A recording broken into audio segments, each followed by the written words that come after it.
Is that a show or what? Now, check the big board, please. This is no laughing matter. We're down 100 points, 15-2 right now. Charles, the markets don't like even the suggestion that Ben would put his tapping on the brakes.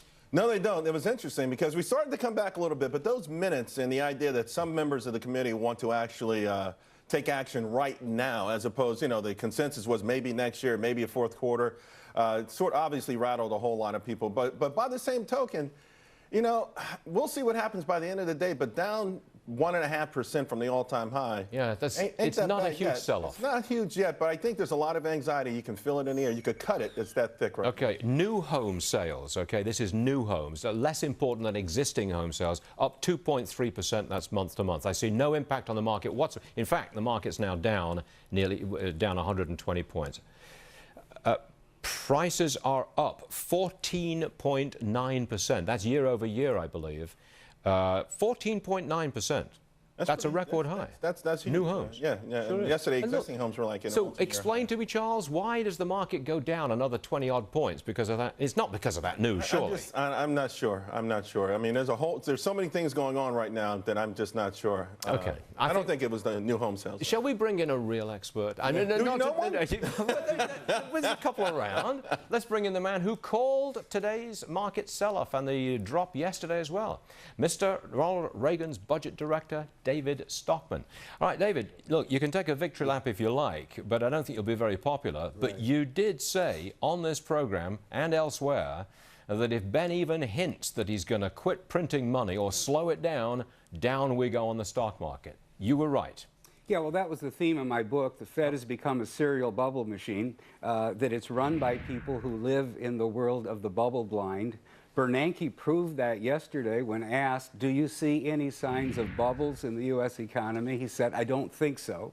When he was asked, do you think interest rates are too low? He said, yeah, that's because the economy's weak. I say, really? You have your big fat thumb on the market, on the scale. You've decreed the overnight rate will be 0 for 6 years. That's not the market. That's the Fed. The 5-year bond yesterday was 80 basis points. That's not the market. That's the Fed buying half of the new flow that's coming into the market every day and month. So he is the market. So there is no market. Price discovery has been destroyed. Interest rates simply are trading the flow of liquidity and the flow of words and the word clouds out of the Fed. They trade it by the second. This is dangerous, it's artificial, it's reckless, and there are huge bubbles. The market today... Okay, look, the market's down over 100 points on the Dow Jones Industrial Average. Yes. Is this the start of things to come? I think it may be the beginning of a correction, and just on time, 2 days ago, Goldman put out the cattle call. Come to the slaughter. The market's cheap. It's time to get in. It's going to 2,100 on the S&P. Now, the point is, here's the truth. The truth is the only thing that is an honest earnings number is the trailing 12-month gap number, because that's put into the SEC by CEOs and CFOs who are under law. Hold on a second. Now, I'm going to tell you what it is. But I've got to explain it to you. I've got to explain to the audience. You said trailing gap. That doesn't mean much to most people, certainly not to me. What you're talking about is the profits which have already been reported by big companies. Right. For not only that, we know what it is. The market actually trades on non-GAAP numbers. Well, of course I know it does. That's the dishonest part about this. That's the I know you don't like jargon, but I think that what I'm trying to clarify is what David is saying, that there are two sets of numbers. The real numbers, which are reported to the SEC, and then the numbers when you exclude things that you say, well, this won't ever happen again. This was an anomaly. This would be a number. And while it sounds crazy, that's exactly what the market trades on. But you say let's take the difference. The market is trading on $110 of forward earnings. And that's the X items. That's with all of the losses and inconvenient items excluded. Actually, the trailing EPS ending in March, the last 12 months, was $87, and here's the point. So you're saying the market's overvalued. That's all. All of this you're getting to the point is that the market is overvalued using traditional valuation metrics. 19 times trailing, but here's the more important point. It's been at $87 for 6 quarters in a row on a trailing basis. The only thing the market is pricing is Bernanke. fantasy. All right. Bernanke. So and this fantasy is earnings. fluff. Dow 15,200 is fluff. It should not be there. It should be much lower. And you think it's going much lower? Yes, because if you look at October 2007, we were exactly at this point. 1560, 1570 intraday high on the S&P 500. Forward earnings were cheap, allegedly, $110 a share, the same one as we have today. Trailing was 19 times backwards. Can I just say one thing, Stuart? You see what I'm saying? In other words, Don't we've confuse. seen that Whatever you before. say, don't I'm confuse not trying me. to confuse anyone, but here's the point. 2010 we had a 12% correction in April. 2011 a 16% correction. Last year we had a 9% correction. Consequently, the market turned around to go up 17, 13, and 9% each time. So what are you telling the audience?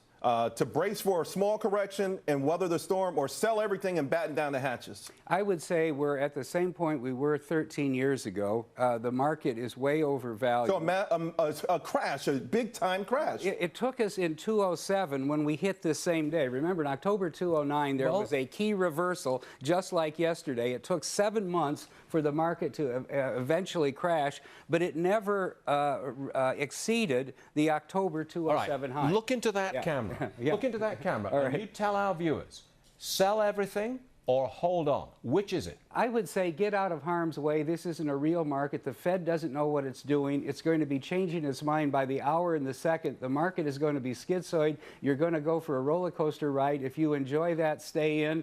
If you're prudent and you're cautious and you don't trust what these guys are doing, if you think the Fed is off the deep end, get out of harm's way. I think I got it. Just for the record, I disagree. Okay. My head's I exploding. don't disagree about the Fed, but I think people. All right, everybody, thank you very much indeed. David Stockman, thank you very much indeed, sir. All right, now let's get back to Nicole, because I want a list. I want a list of the biggest losers on the Dow. When the Dow is off 97 points, tell me the biggest losers. Right, so it's easy to find losers today. That's certainly worth noting. But Alcoa and also Bank of America and Home Depot, you could see DuPont on there as well. So these are the biggest losers, down roughly 1.5% to 2% each. And we noted all the names are on to the downside, with the exception of Hewlett-Packard, which is taking off on their quarterly report. But everything else is lower, and our low on the Dow was 15,180. Okay, that was the low. Got it. Right now, we're at 15,200 and small change.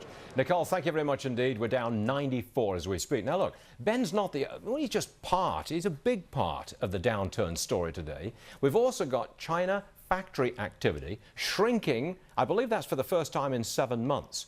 That, in turn, helped send Japan's stock market down 7%. Big drop. Let's bring in Jolene Kent, new reporter for Fox Business, making her debut on Varney and Company. Jolene, welcome to the program. Thank you, Stuart. How are you? Great to have you here. Thank you.